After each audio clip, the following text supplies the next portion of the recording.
اعوذ باللہ من الشیطان الرجیم بسم اللہ الرحمن الرحیم۔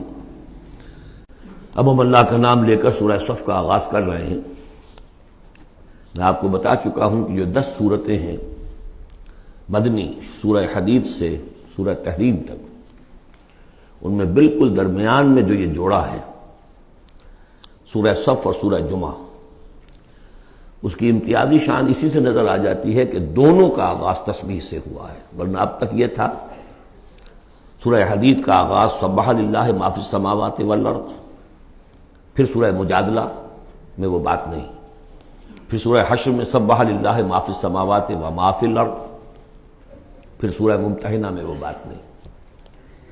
اب یہاں پھر جو آئی ہے وما فی الارض، تسبیح کرتی ہے اللہ کی ہر وہ شے جو آسمانوں میں ہے اور ہر وہ شے جو زمین میں ہے۔ وَهُوَ الْعَزِيزُ الْحَكِيمُ، اور وہ زبردست ہے، کمال حکمت والا۔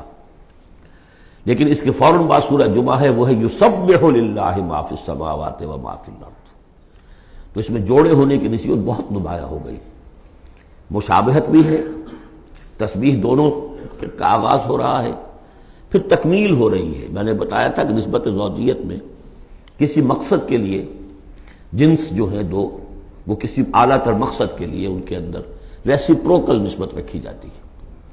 وہی یہاں ہے فعل ماضی، فعل مضارع، اور فعل مضارع عربی زبان میں حال اور مستقبل دونوں کو کور کرتا ہے۔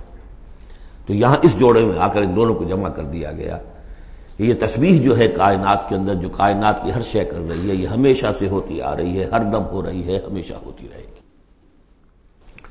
یہ سورہ مبارکہ جیسا کہ میں نے کل آپ کو بتایا تھا، سورہ حدید کی جو آیت ہے، جس کو میں نے عرض کیا تھا، اگرچہ وہ لفظ اچھا نہیں ہے، عریاں اور ننگا، واقعتاً یہ ہے کہ پورا عریاں اور ننگا فلسفہ انقلاب سورہ حدید کی آیت نمبر 25 میں ہے۔ انقلاب کس لیے لایا جاتا ہے؟ فرانس کا ریولوشن کیوں آیا تھا؟ ظلم ہے، بادشاہ لوگ بیٹھے ہوئے ہیں، عیش کر رہے ہیں، لوگ کسان ہیں، مزدور ہیں، وہ کام کرتے ہیں، ٹیکس دیتے ہیں، یہ عیاشیاں کرتے ہیں بدمعاش لوگ، ظلم ہے، ختم ہونا چاہیے۔ لوگوں نے جانے دی، ہزاروں نے جانے دی، پھر شکل کیا بن گئی کہ وہ تو ایک بظاہر ڈیموکریسی، عوام کی حکومت، حقیقت میں سرمایہ داروں کی آمریت قائم ہو گئی۔ ظلم ہے، مزدور کارخانے کے اندر کام کر رہا ہے، اس کے بچہ جو ہے بھوکا مر رہا ہے، یا وہ اگر بیمار ہو گیا تو اس کی دوا نہیں ہے، اور اس کی محنت اور مزدوری سے جو عیش کر رہے ہیں، لال پری جو ہے ان کے شام کو جو ہوتی ہے، ان کے جام میں وہ کیا کیا ہوتی ہے، علامہ اقبال نے کس قدر تلخ حقیقت کہی ہے۔ یہ کیا ہے؟ مزدور، خواجہ از خون رگے مزدور سازد لال ناب، یہ سرمایہ دار جو ہیں یہ مزدوروں کے رگوں کی خون جو ہے سرخ، اس سے کشید کر کے اپنی وہ لال پری جو ہے شام کو پیتے ہیں بیٹھ کر۔ انقلاب ہے، انقلاب ہے، انقلاب۔ نتیجہ یہ ہوا کہ بولشوک ریولوشن آیا، پھر مصیبت، اب ایک پارٹی ڈکٹیٹرشپ قائم ہو گئی، آسمان سے گرے، کھجور میں اٹکے، کھجور سے گرے، کسی کھائی میں جا گرے۔ یہ سارا چکر کیوں ہو رہا ہے؟ ان سرچ آف جسٹس، یہ ساری جد و جہد انسان کیوں کر رہا ہے؟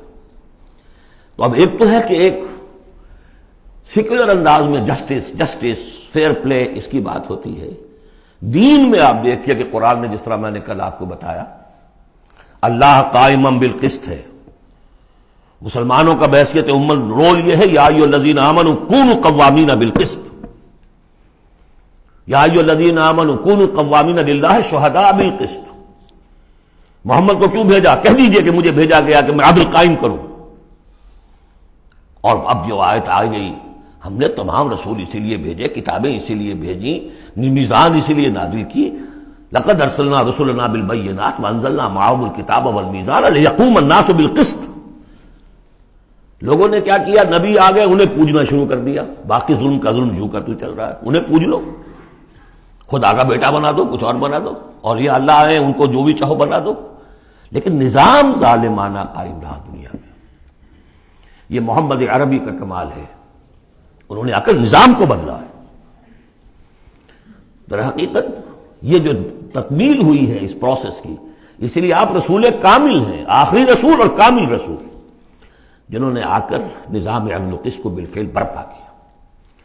چنانچہ وہ جو ایک عام قانون آیا، پھر اس میں اتنی ننگی بات، لوہا استعمال ہو سکتا ہے، طاقت استعمال ہوگی ظلم کے خاتمے کے لیے، اور ان تمام جتنی بھی ناانصافیاں ہیں ان کو ختم کر دیں۔ اگرچہ یہ لوہا کسی طریقے سے استعمال ہوگا، یہ لوہا خودکشی کے کام بھی آ سکتا ہے، خودکشی نہیں کرنی ہے، اس کے کچھ شرائط ہیں، اس کے ضوابط ہیں۔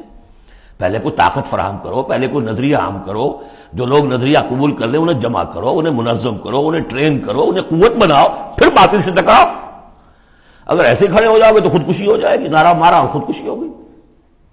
بہرحال وہ جو ننگا انقلابی نظریہ ہے وہ حضور کی شخصیت کے ضمن میں اس آیت میں آ کر اب وہ واحد کے صیغے میں آ گیا، هو الذی ارسل رسولہ بالہدی ودین الحق لیظہرہ علی الدین کلہ۔ سورہ توبہ میں بھی آ چکی، سورہ فتح میں آ چکی، اب اس سورہ مبارکہ کا مرکزی مضمون وہی ہے۔ لیکن اس کے یوں سمجھ لیجئے کہ یہ اس کے 4 حصے کر لیجئے، 4 آیتیں، پھر 4 آیتیں، پھر 4 آیتیں۔ پہلی 4 آیتیں تمہیدی بھی ہیں اور ایک اعتبار سے اس میں اصل میسج آ گیا ہے۔ دوسری 4 آیتوں میں سابقہ امت مسلمہ یعنی یہود کا طرز عمل ہے۔ تیسری آیت میں بعثت محمدی کا مقصد اور اس کے لیے مسلمانوں کو دعوت جہاد۔